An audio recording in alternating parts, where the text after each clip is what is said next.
Allah Teala Kur'an-ı Kerim'inde evelem yenzuru fi melekutis semavati vel ard ya da kul yenzuru maza fis semavati vel ard. 7 kat asmanına ve yerdeki ve şolun içindeki bütün mülkleri seyredin. Yani şu tarzda yaradan zatlarına seyredin. Oylonun pikirlenin diyor Allah-u Teala. Ya da ne için oylonun pikirlenin yok diyor. Ve Allah-u Teala bütün yaradan zatlarını en güzel bir şekilde, en güzel, en sungatlı bir şekilde yaratıyor. Ve ehlice yaradan zatlarının arkasında bir neyma hikmet var, bir maksat var. Hikmet demek peyda demek. Maksat bolsa şu ehlice zat yönü yere yaradılan şu maksadına doğru şolnaki bir neticede bir vazifani işi yerine getiriyor. Misal için sunu Allahu'llezî atkana kullu şey. Allah Teala ehlice zatını sungatlı ve güzel bir şekilde yaratacağı diyor. Ya da Rabbena ma halakta hâzâ bâtila. Allah'ım bu yaradan zatların hiçbirisini boş yere yaradan yok deyip aydiyor. Allah Teala ehlice yaradan zatını ama boş yere değil ve şonun arkasında bir hikmet yani peyda ve maksat var.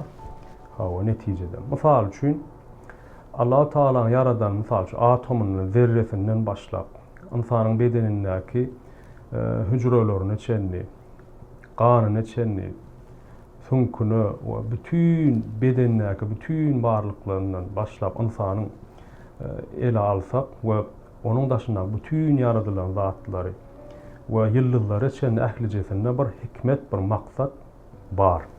Misal için ben bir tanış oğlanım vardı, Allah rahmet etsin, vefat etti.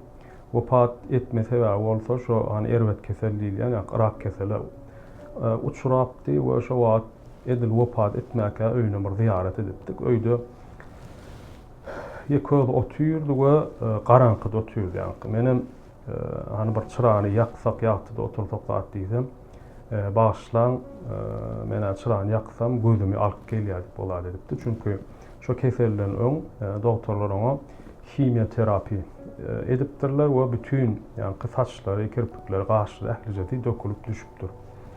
Ve şonu bize gururum var ya.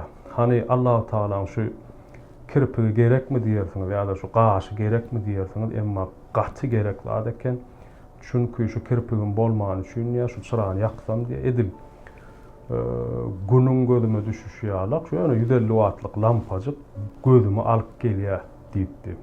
Ve şu tayda şu lampadan gözünü koruyan zat şu taydaki gözün üstündeki kavuklan ucundaki kirpikler. Ve kaşam şeyle koyulmalı yerine koyuluptur. Kaşım bolmağını için diye derlen vatın diye gözümün içine diye şu der gidip doğulu der diye hani gözüme bir zehir koyuluyor qatar ve gözüme acıt diye ağrıya deyipti. Demek şulam gerek mi değil yani zatları hani bizim insanın gözünü qatı ulu maksadı, qatı ulu hikmeti var şu peydası ve maksadı var şu yaradan zatlar. Şu cevap tüyünün hem yukarıda koyunun qaşının hem. Demek hiçbir zat şeyle yöne yere yaradılan her birisinin bir maksadı ve hikmeti var dedik. Ve misal için hani Allah-u Teala yankı ayet-i kerimede bir de seyret ya da neyce seyreden yok diyen için birazcık seyretmeye çalışalım. Allah-u Teala bizi ayakta tutuyan zat neyme? Bedenimizde yankı bizim kanımız. O doktorlar ayrıca kanın içinde 3 bölük var diye. Misal için birinci bölüğü %55'i yankı soğuk görünüşü olan plazmalar deyip ayırıyorlar. İkincisi %45'i hatta %44'ü kızıl kan öcükleri ve %1 götürümü olsa ak kan öcükleri deyip ayırıyorlar. İni şu kanın içindeki şu 3 tane zatların her birisinin bir vazifesi var, bir maksadı var.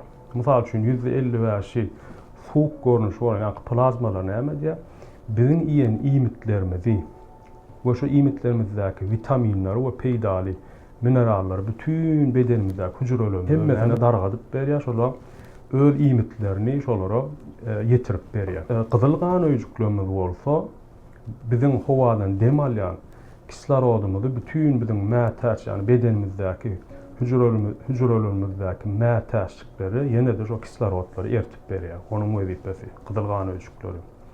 We birja prosent, birja göterim bolan ýa-ni ak kan öýjükleri bolsa, şo kislorod bilen, biram iýmit bilen gelýän zatlary peýdalatdan alyp şonu ziýanly zatlara, şo ziýanly zatlara garşy şo ak kan öýjügimiz söwüşýärler, bir eskerler ýaly. Diýmek, şo yaradylan ganyna bir näçe hikmet bar, bir näçe maksady bar. We şolary ählijetem bize hyzmat edýär. We bunu yaradan kim? Allah Taala. Allah Taala şoň üçin bize näme edýär? Bütün birahany negisiňizde seredin, ýa daş dogruňyzda seredin, hemçilik tapyp bilersiňizmi?